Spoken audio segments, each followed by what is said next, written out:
Die Here, Jesus, doen is 'n baie interessante ding.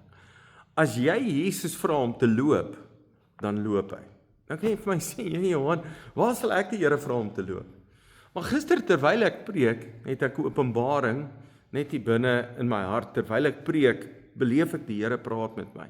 Jy weet, in Markus 5 lees ons dat Jesus by 'n man kom, sit sy voet aan wal en hier kom 'n man aangehardloop wat 'n legioen demone in hom het. En Jesus bestraf die duiwels soebat hulle. En Jesus sê, asseblief, moet ons nie uit die gebied uitstuur nie, uit die land uitstuur nie.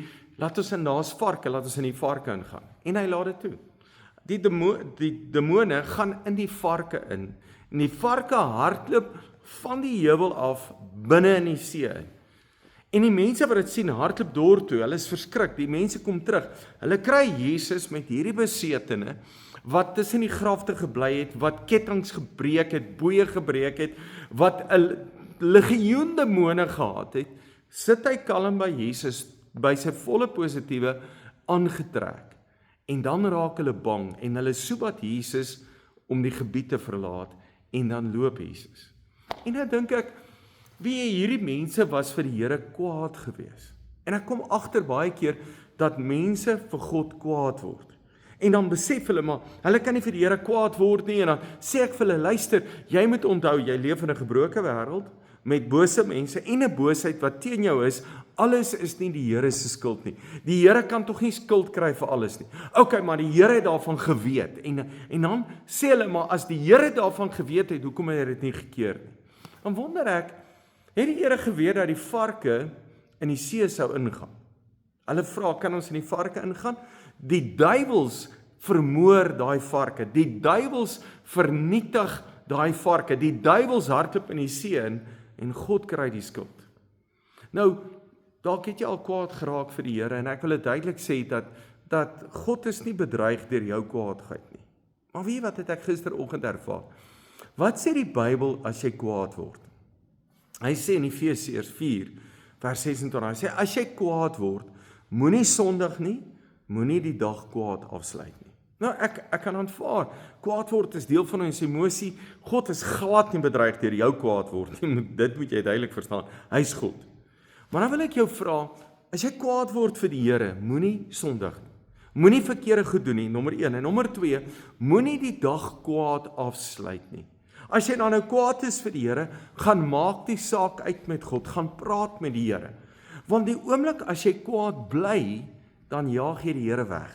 As jy kwaad bly, dan dink jy spyt nou die Here, en die Here gaan nou in 'n toestand wees, hy's glad nie bedreig deur jou kwaadheid nie, jy doen jouself skade. En Efesiërs sê, moenie die duiwel 'n vatkans gee nie. So as jy kwaad bly vir die Here, dan gee jy die duiwel 'n vatkans in jou lewe, en dit word net erger. Dan wil ek by jou smeek, moenie vir die Here kwaad wees nie. Moenie die Here veroordeel nie. Wees kwaad vir die duiwel, wees kwaad vir die omstandighede, wees kwaad vir mense, ek verstaan dit. Maar dit is tog nie die Here nie. Dat as jy na God soek, as jy na die Here toe gaan en sê, Here, dis nie U wat dit gedoen het nie, maar ek vra, help my asseblief. Here, red my asseblief. Dan red God jou, hy help jou. Maar moenie kwaad wees vir die Here nie. Dis tog nie die Here wat dit doen nie. Dis tog nie die Here wat dit gedoen nie. Al weet hy van alles, hy's alwetend. Maar dit is nie hy wat dit doen nie. En dan raak ons so maklik kwaad vir die Here. Die waarheid is, as ek vir mense vra, dan sal hulle vir my sê, Johan, eintlik het die Here my gewaarsku. Eintlik het die Here met my gepraat. Eintlik het die Here vir my 'n ding gesê, en ek nie daarna geluister nie. Dan kom ons in die moeilikheid. So ek wil jou vra, leef in vrede met die Here. Gaan na die Here toe, ons sit by sy voete, ons is gebroke mense, wat in 'n tydelike wêreld is, wat geen ewigheid het nie. Dis God wat ewig is, en dis hy wat ewige lewe vir ons moet gee. Moenie vir die Here kwaad wees nie. Vra die Here, dat die Here jou moet help, en hy sal vir jou help. Kom ek bid saam met jou.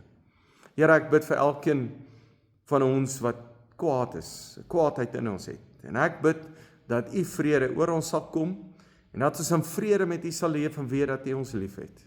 Dankie dat U vir ons omgee, in U naam, amen. Dankie, jy is 'n great blessing.